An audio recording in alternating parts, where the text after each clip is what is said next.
Hors cadre. Le podcast qui vous parle d'artistes ayant exposé au Centre d'exposition Yvonne L. Bombardier avec la journaliste et artiste Mélanie Noël ainsi qu'André Bilodeau, ancienne chargée de projet de l'établissement. Bonjour tout le monde, bienvenue à Hors cadre. Merci d'être à l'écoute. Notre invité aujourd'hui est Marc-André Fortier, qui a exposé au Centre d'exposition une première fois en 2012 et une seconde en 2018. Marc-André Fortier est un artiste peintre et sculpteur.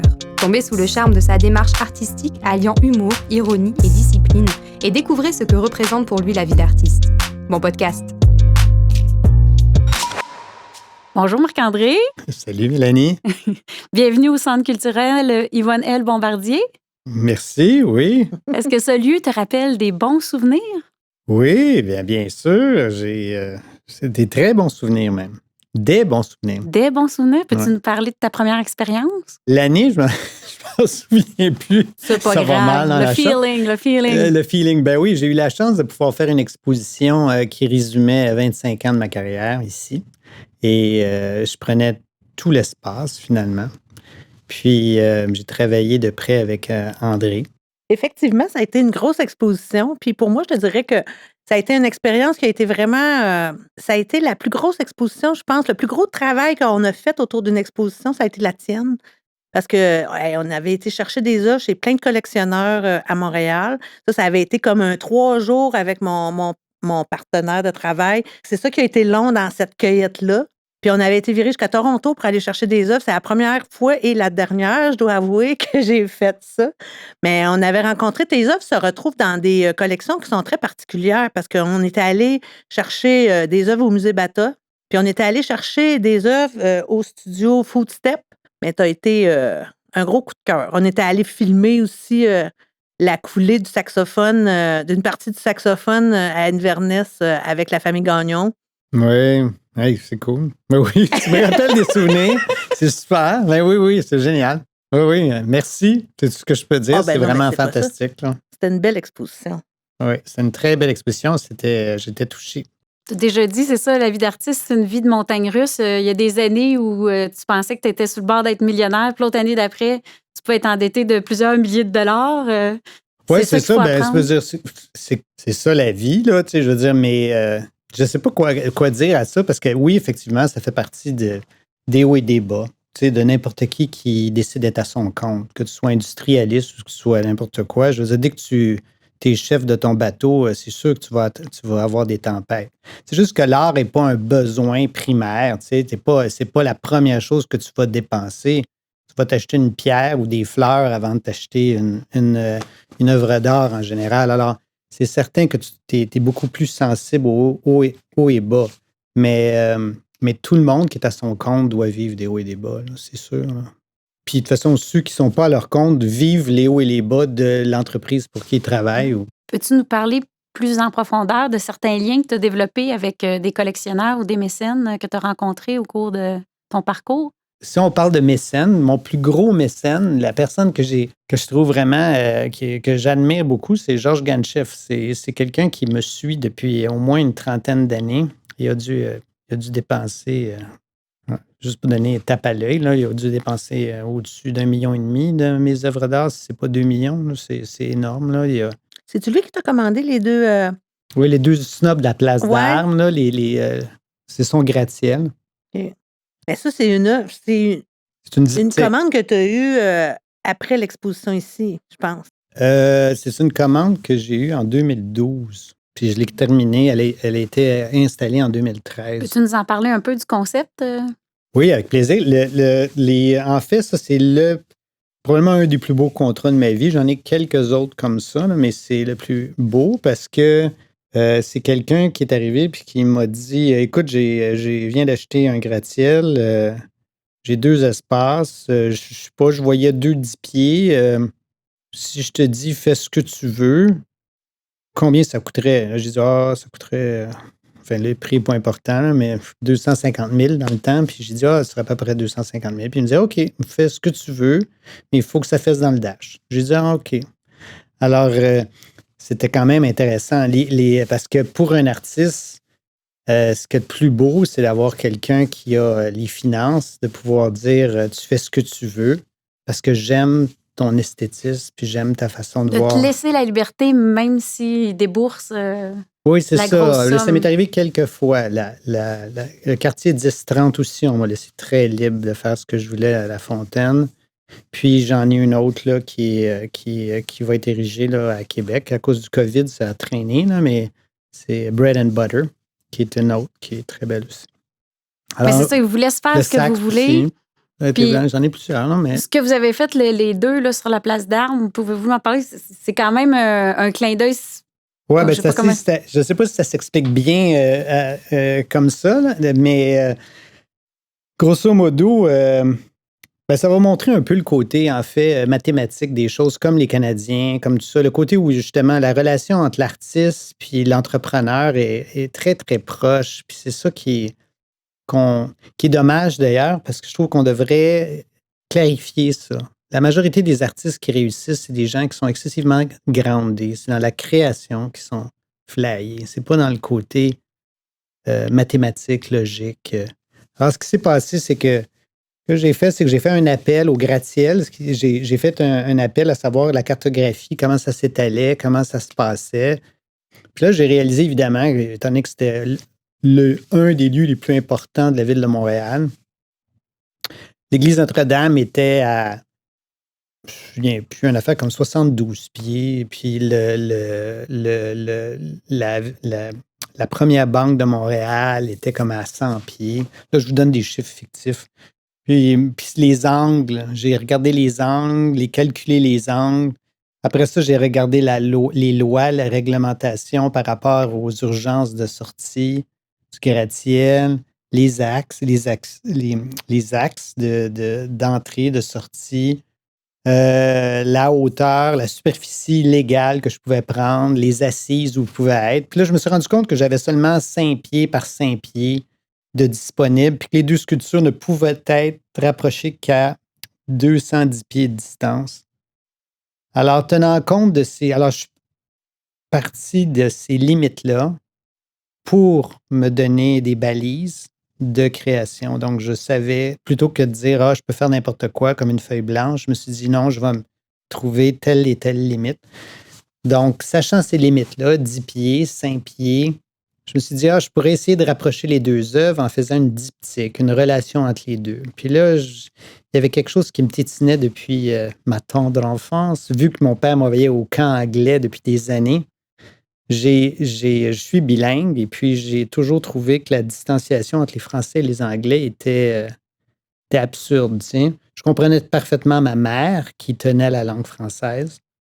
L'importance du français. Puis je comprenais également le côté anglophone qui sont 380 millions. Puis c'est normal qu'ils ne se posent pas trop de questions sur les francophones. Alors, je voulais essayer de trouver une ironie là-dedans. Je trouve que l'humour est plus sage souvent que la philosophie sérieuse.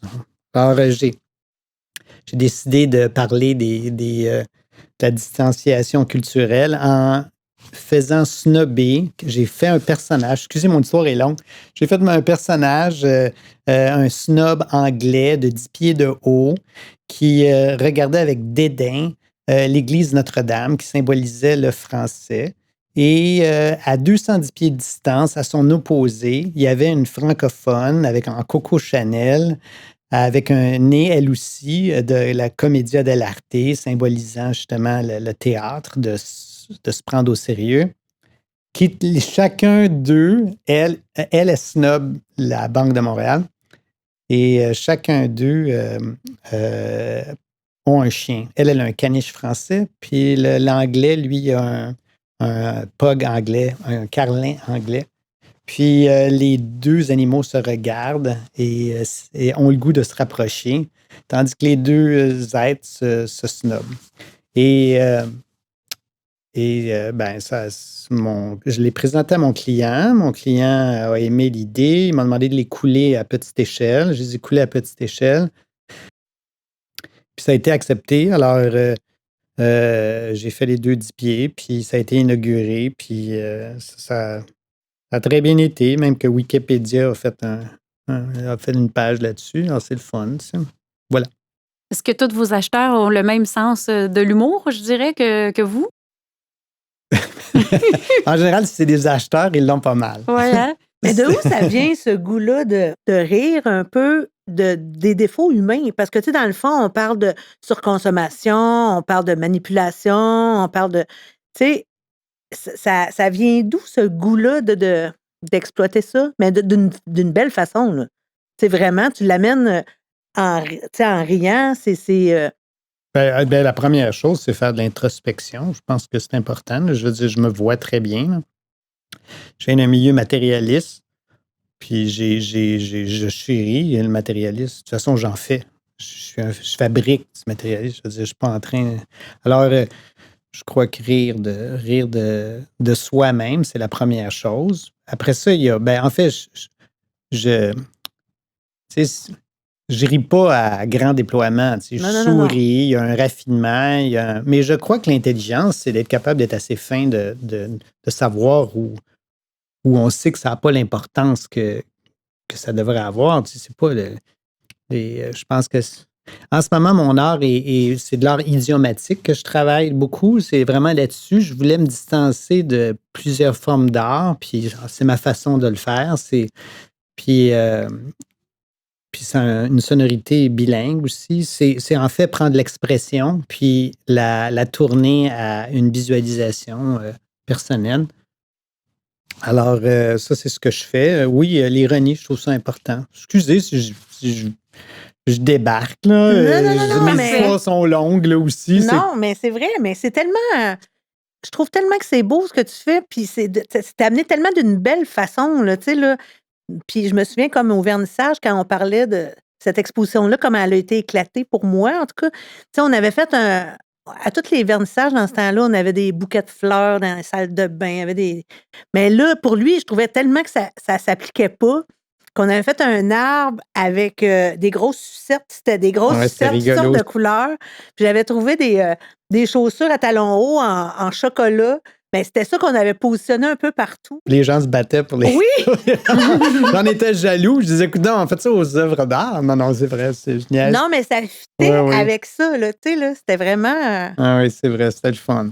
C'est ça, Oui, parce que les mots ironiques, sarcastiques, fantaisistes ressortent souvent quand les gens parlent de ton art. Ça ressort. Puis il y a des symboles, les souliers, c'est ça, comme les souliers, les chiens.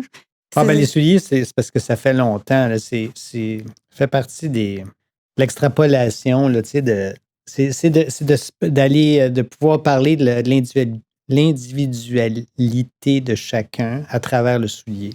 Alors, un peu ce que elle-même, la femme, va faire, ça veut être, je dis la femme parce que c'est comme, si on parle de caricature, là, l'homme est plus conservateur en général. Alors, si on parle de la femme, si elle veut être sensuelle, elle a un soulier qui lui va bien. Elle aime la longueur de sa jambe avec la hauteur du talon. Si elle veut être plus tough, plus combative, elle va aller choisir un autre soulier, plus sportive. Alors, tu prends ça, puis tu le transfères. Tu fais des toiles avec la thématique du soulier. Puis, plutôt que faire juste un soulier, tu racontes une histoire en mélangeant plein de types de souliers. Et tu racontes une histoire avec puis j'aime la couleur, j'aime... ça fait partie de ma personne. Mon art est l'extension de ma personne. Tu sais, je crois qu'avoir son style, c'est de faire une extension de ta personne. En tout cas, c'est ce que je crois pour moi. Là. Alors, le soulier faisait partie d'une thématique pendant plusieurs années. J'étais chanceux, j'ai vendu à plusieurs grosses collections. Le Musée Bata en étant une, mais John Kluvog c'en est un autre. Qui d'autre, non? En tout cas, j'ai Aldo Ben Sadoun, ça c'était l'essuyé Aldo. Il y en a plusieurs, là, mais c'est ça, j'ai eu mon temps. La deuxième exposition au Centre culturel, c'était les habits. Puis là, j'utilisais une autre technique. C'est le digital, c'est le giclé. Mais je ne l'utilise pas comme beaucoup de gens l'utilisent en copiant, en faisant imprimer une œuvre d'art originale qu'ils auraient déjà fait. J'ai travaillé directement avec des esquisses, des dessins que je faisais. Puis là, j'en ai créé des œuvres. Il y en a d'autres que j'ai pris les images qui étaient déjà faites, puis je les ai retravaillées Puis l'œuvre est le giclée. Il n'y a pas d'autres originaux que le giclée qui était en exposition. Et dans cette exposition-là, justement, tu avais des chemises puis tu avais des pyjamas. Oui, c'est ça. Pourquoi tu faisais les deux? C'était quoi dans ta tête la différence entre les deux? Ben, il y a une grosse différence entre des pyjamas. Oui, mais... Je sais pas, mais je n'irais pas travailler en pyjama. mais ouais, c'est ça. Pour ce qui est des pyjamas, ben, c'est parce que je trouvais ça drôle de raconter une histoire intime. Puis je trouvais que le pyjama... En fait, ce que je fais, c'est comme artiste profession, c'est ma profession, là, c'est pas mon hobby, là, comme vous le savez. Alors, l'idée, c'est que j'essaie de trouver des endroits, des fois, que je me dis où il y a de la place. À un moment donné, j'ai fait des œuvres, c'était des petites empilades, que vous avez exposé d'ailleurs. C'était Sculptura Picante, Dolce, puis Amaro. Bon, ben ça, ces petites œuvres-là, puis dont au 10-30, la grosse fontaine de 12 pieds, c'est inspiré de ces petites œuvres-là. Ben ça, j'avais pensé à qu'est-ce qui n'est pas plus haut qu'un chandelier, là, qui pourrait se mettre dans le milieu d'une table, parce que c'est un espace. Quand les gens disent « Ah, j'ai jamais de place pour une sculpture », je me dis « Ah, ça serait un bel endroit ». Alors là, je pense à un concept que je chérirais pour moi, là, pour ma propre maison, qui représente une vision là, de mon ironie ou de ma personne. Puis là, je la crée. Alors, on parlait je parlais du petit chandelier, mais on parlait de les pyjamas.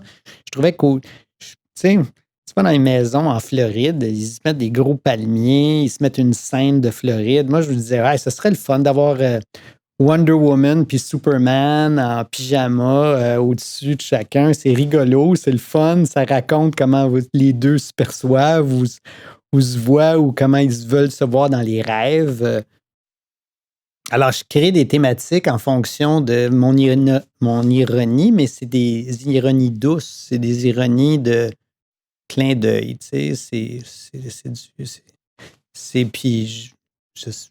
en général, les bons acheteurs ou ceux que j'ai la chance de croiser, c'est des gens qui comprennent cette ironie-là, puis ils chérissent le même genre de vie, tu sais, mordre la vie à plein, puis sourire à la vie, puis se lever les manches quand il y a des épreuves. Tu sais, j'en ai des épreuves. La vie n'est pas facile parce que je souris, tu sais, mais tu apprends avec positivisme. Ben, tu vois, en parlant de ça, je trouve que, tu sais, on jasait dernièrement, puis ta vie elle prend une autre direction, je pense. De ce temps-là, beaucoup. Ouais, continue.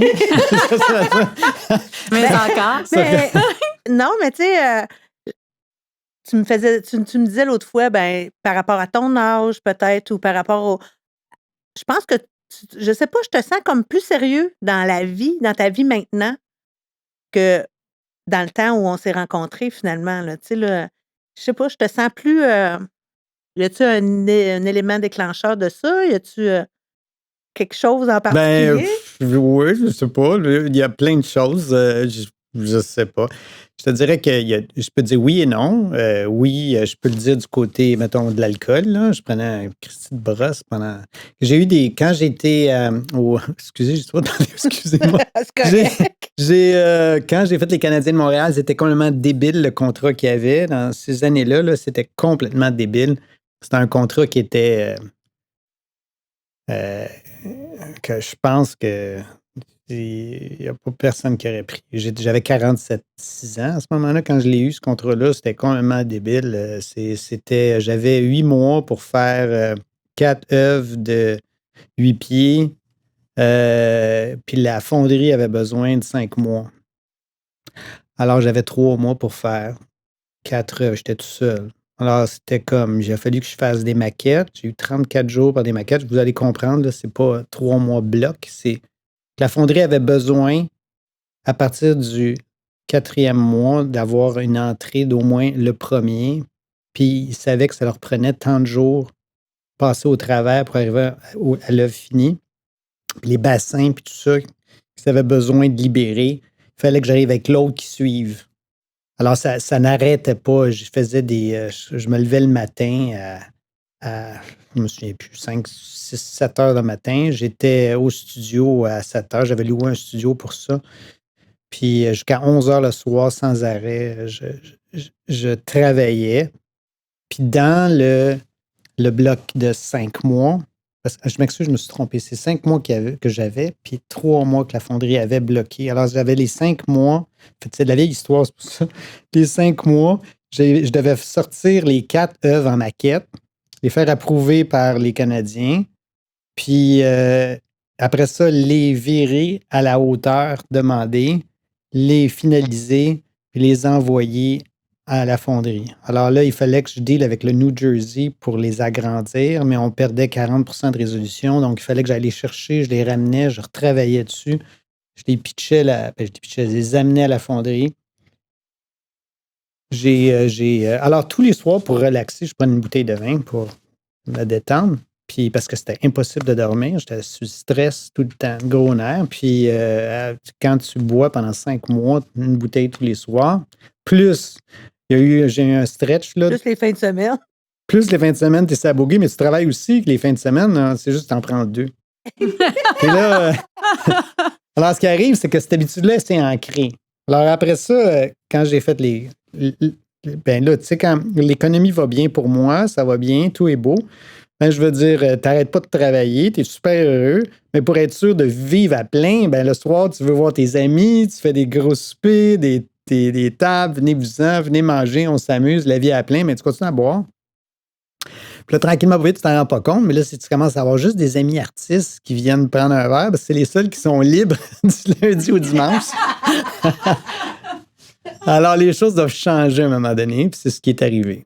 Pour ce qui est de le reste, là, ça, c'est mon côté. Mais en fait, la discipline a toujours été dans ma personne. Tu sais, quand j'ai décidé d'arrêter après 5 ans d'abus, j'ai décidé d'arrêter.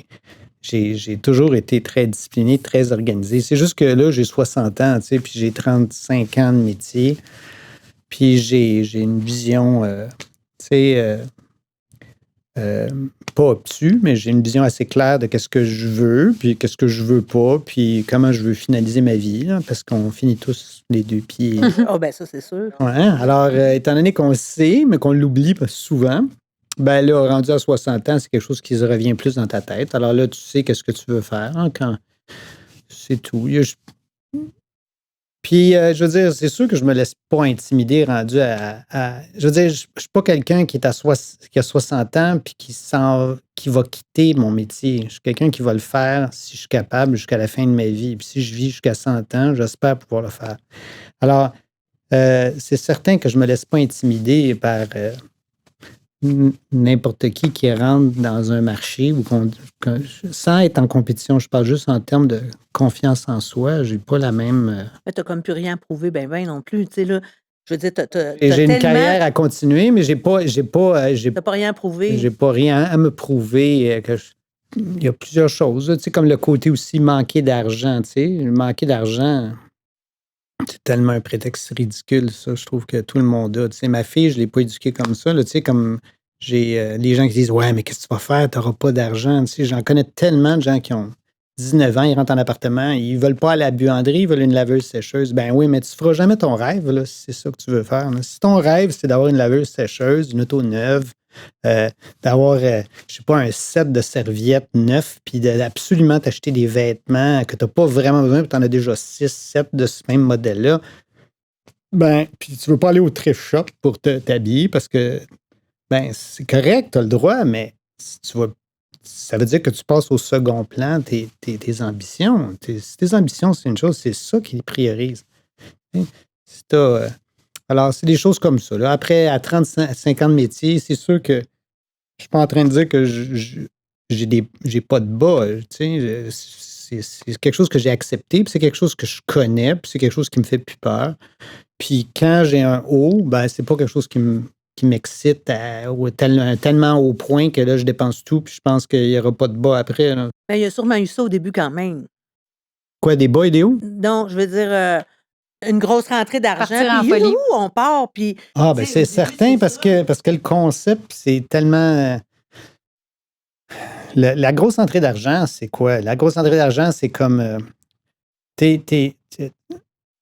tu travailles, tu laves la vaisselle dans un restaurant, puis le soir, avec ton chèque de paye, plutôt que de le dépenser en alcool, tu le dépenses en canevas puis en huile. Puis là, tu dépenses du temps, puis il y a des amis, il y a ta blonde qui dit « Hey, viens-tu, on va sortir avec les amis? » Tu dis « Non, je veux travailler, je veux faire mon rêve. » Puis là, tu réussis à exposer en bas dans le restaurant des œuvres, puis là, tu les vends 250 pièces. Qu'est-ce que tu fais avec ton argent? Tu l'as vendu, ton œuvre. Tu as eu 250 pièces. Tu t'achètes ta première paire de jeans, puis là, tu vas payer une bouteille de vin avec ton ami, puis c'est la plus belle bouteille de vin, puis c'est la plus beau paire de jeans que tu aurais pu te payer c'est la planète Terre parce que tu l'as gagné avec ton rêve. T'sais. Alors, quand tu arrives, puis tu fais un contrat, puis tu fais 300 000 tu te dis, my God, ça fait 20 ans que j'attends après ça. J'ai mis 100 000 dans un studio, dans de l'équipement. J'ai perdu des blondes, j'ai eu ci, j'ai eu ça. J'ai toujours cru, ma mère a toujours cru en moi, mais ben du monde n'a pas cru en moi. Puis là, tu l'as. Alors, t'es sabogué, tu sais. Ben, c'est clair. Mais, tu sais, alors, c'est la vie, tu sais. Mais là, à 60 ans, c'est la sagesse, finalement. À 60 ans, mais t'espères que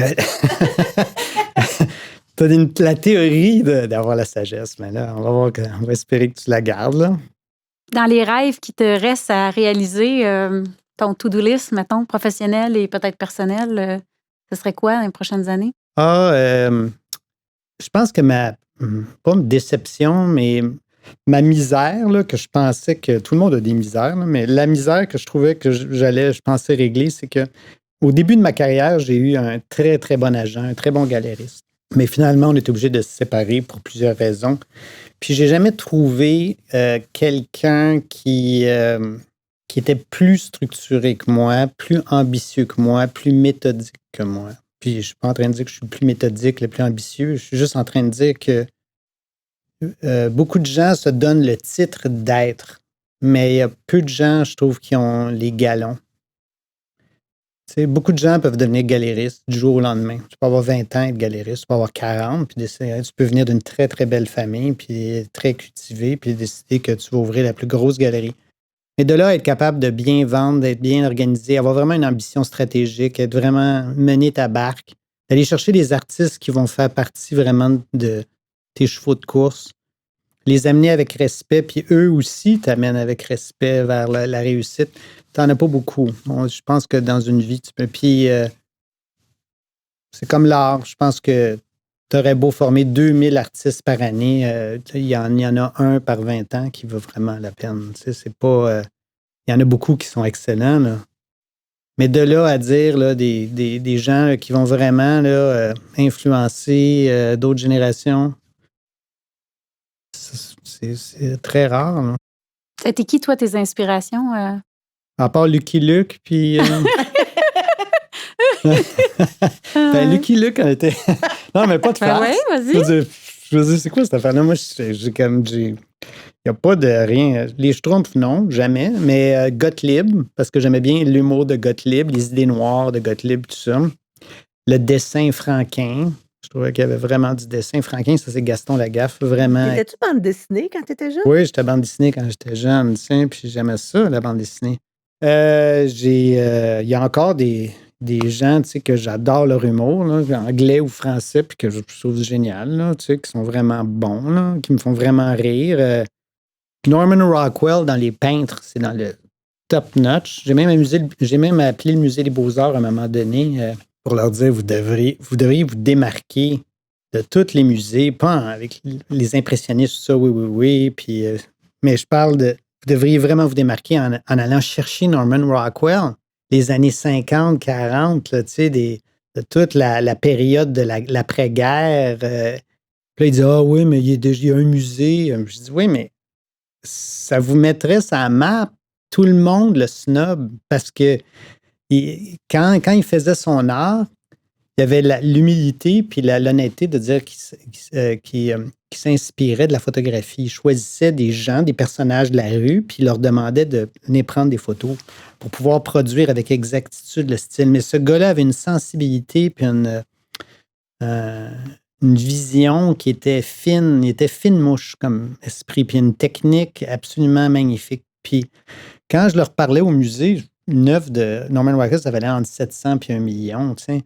Puis aujourd'hui, ça tape du 3, 4, 5, 6 millions, puis ça sort d'aucune des universités le chérissent. Pourquoi? Parce que les États-Unis seront jamais ce qui était en 1950-60, là, les gagnants de l'après-guerre avec l'argent puis le pouvoir qu'ils avaient.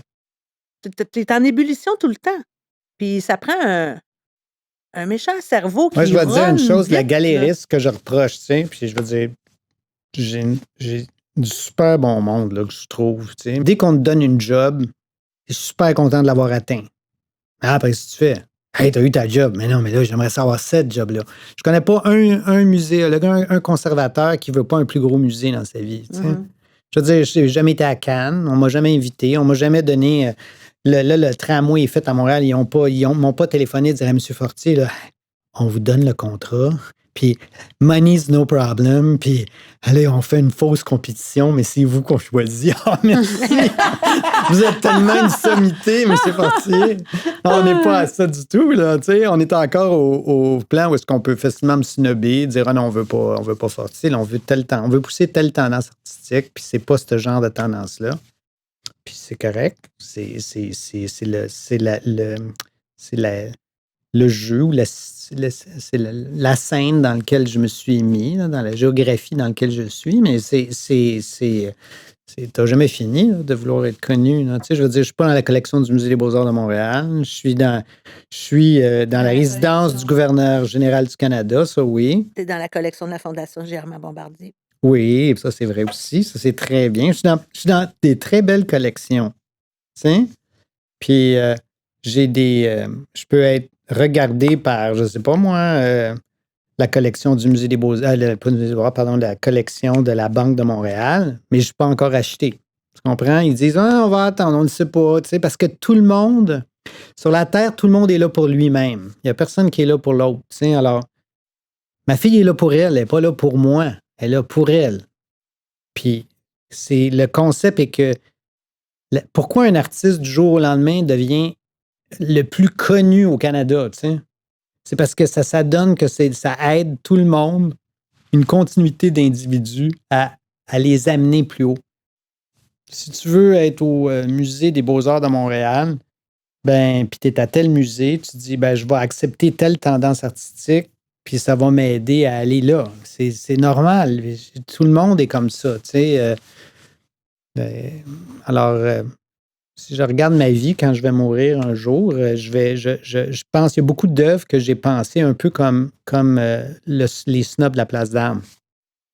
Je le fais pas tant pour la minute que c'est des choses que je chéris intérieurement puis que je crois que c'est universel. Puis je crois que le temps, le recul vont permettre, s'ils ne sont pas détruites, s'ils sont chéris, qui vont permettre de voir... une forme de clin d'œil à la vie, puis peut-être l'utiliser comme exemple. Tu sais. Je suis curieuse, ton père, t'as-tu vu réussir? Puis, non, mon père m'a pas vu réussir. Mon père, je ne l'ai pas vu les 2 dernières années de sa vie. Parce que mon père et moi, on était très en opposition.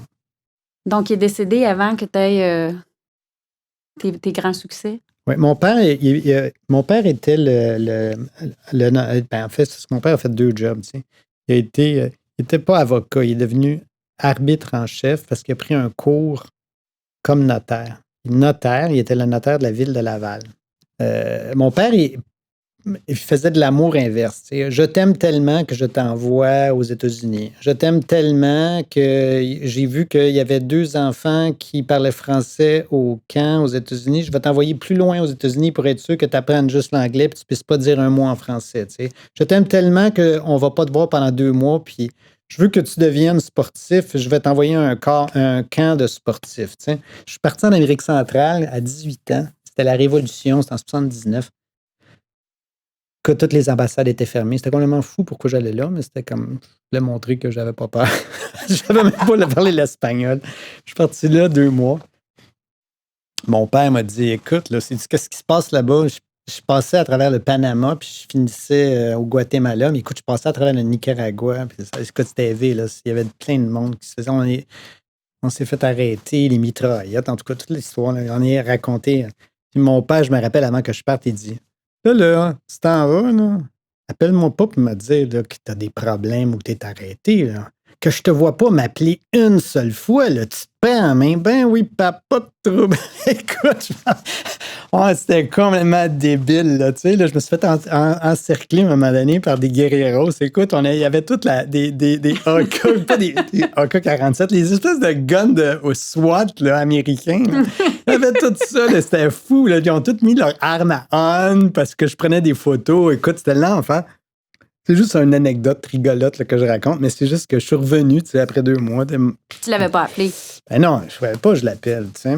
À un moment donné, j'étais dans les rues, je voulais des paillassos, c'était des cigarettes. Ça coûtait 25 cents. J'en avais plus pour passer la nuit dans cette espèce de petit cubicule qui nous obligeait à rester. Écoute, c'était l'heure où ils tiraient dans les rues. Ils ouvraient les uns, puis ils tiraient tout le monde qui se promenait dans les rues. Je voulais mes cigarettes. Pow, pow! Là, je courais, tout le monde disait non! J'étais là, mes cigarettes, paillassos. Ah ouais! La cigarette ne tue pas juste dans un sens. Écoute, j'étais complètement immature, là, complètement le gars, là, tu sais, j'en protégeais des dieux. Là. En tout cas, là, alors, mon père, c'était comme ça, l'éducation que j'ai eue, c'était achale-moi pas. Alors, ce que mon père a pu avoir, c'est que la ville de Laval m'a donné un show solo à la salle Alfred Pellan. Par pur hasard, je faisais une demande, puis là, ils m'ont accepté, puis j'en ai pas parlé à mon père, tu sais. Puis la ville de Laval a exposé, ça a été un beau show. J'ai invité mon père, je pense qu'il est venu, je me souviens plus. Mon père et moi, c'était très loin. Mais je sais que la ville de Laval avait acheté une œuvre de moi. Puis mon père est rentré. Puis mon père voulait jamais me plugger parce qu'il avait peur. Parce que mon père trouvait pas l'art important. Alors pour lui, de dire à ses chums, même s'il pouvait être président d'entreprise, « Hey, mon fils fait de l'art, tu devrais acheter une œuvre. » Hey, jamais de la vie, il dirait ça. Là. C'est comme si le chum, il disait non, on trouve pas ça important. Tigui, tu le sais, c'est les Cadillacs, ce qui est important dans la vie, tu sais. Alors là, mon père, il a jamais. Alors, il est rentré à la maison de Laval pour aller voir la mère qui travaillait toujours avec. Puis là, il a vu dans l'entrée une de mes œuvres. Puis là, il était touché. T'sais. Puis là, je l'ai su par ma mère. Mais... Qu'est-ce qui t'a appris en étant de cette façon-là? Ah, d'avoir une éducation comme ça? Non, mais en agissant comme ça avec toi, est-ce que ça t'a appris quelque chose, comme par l'inverse, justement, d'accepter les gens comme ils sont ou de pas trop pousser? Je sais pas comment t'as élevé ta fille, par rapport à l'éducation. Ma fille, je l'ai vraiment... je l'ai éduquée comme un être humain, ni un gars, ni une fille. J'ai vraiment éduqué ma fille comme t'es capable, lâche pas, t'es bonne, discipline-toi, sois tout le temps, garde en vision ton rêve, lâche pas. Des gens en partant, la moitié des gens lâchent dès qu'ils commencent. Lâche pas. J'ai toujours fait des speeches à ma fille philosophiques. Puis ce qui est arrivé, ma fille de spécial, c'est que pendant des années, quand tu décides que ton métier, c'est artiste, ben, quand j'ai eu ma fille, mon épouse, à ce moment-là, qui était disciplinée, organisée, puis une première danseuse, elle avait fait 10 ans de carrière professionnelle, puis en étant enceinte, elle avait réalisé, puis là, on était mariés, elle a réalisé qu'elle ne voulait plus danser, puis se faire taper sur les fesses par un maître de ballet, puis se faire dire, tu pèses 2 livres de trop, puis si tu veux pas te faire voler ta place, il va falloir que tu fasses ci. Alors, elle a dit, non, moi, je quitte, mais je ne sais pas quel métier je veux faire. Et là, elle s'est retournée... Là, je caricature la situation, mais elle s'est retournée vers moi, puis elle m'a dit, écoute, là, c'est fini, là. Moi, j'abandonne l'art, la danse. Là, maintenant, c'est temps que tu deviennes sérieux, là. Trouve-toi un autre métier, là, tu sais. Ah, j'ai dit, ben, c'est bien plate, là. Mais tu m'as marié artiste, puis je vais mourir artiste. Tu sais, tu me verras pas lâcher ça, là. Alors ça a été une grosse coche dans notre relation de couple, parce que elle est devenue galériste. Elle a eu 2 galeries à Montréal, tout ça, mais je n'étais plus avec à ce moment-là. Mais ce que je veux dire, c'est c'est une femme focusée, organisée, méthodique. Puis Héloïse a ça, puis elle est d'affaires aussi. Alors, puis personne ne reconnaissait, soit dit en passant, puis c'est ça un reproche que je peux faire à notre société en général, c'est qu'on met vraiment l'art comme étant comme des Spoutniks à 2 antennes. C'est vraiment idiot. C'est... Des artistes professionnels, là, que ce soit des musiciens, des chanteurs, que ce soit c'est aussi sérieux qu'un avocat, un médecin.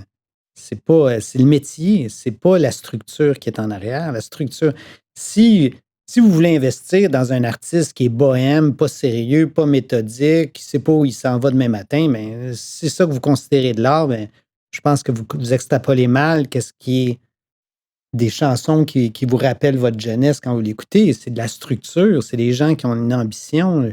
Je veux dire, j'ai pas.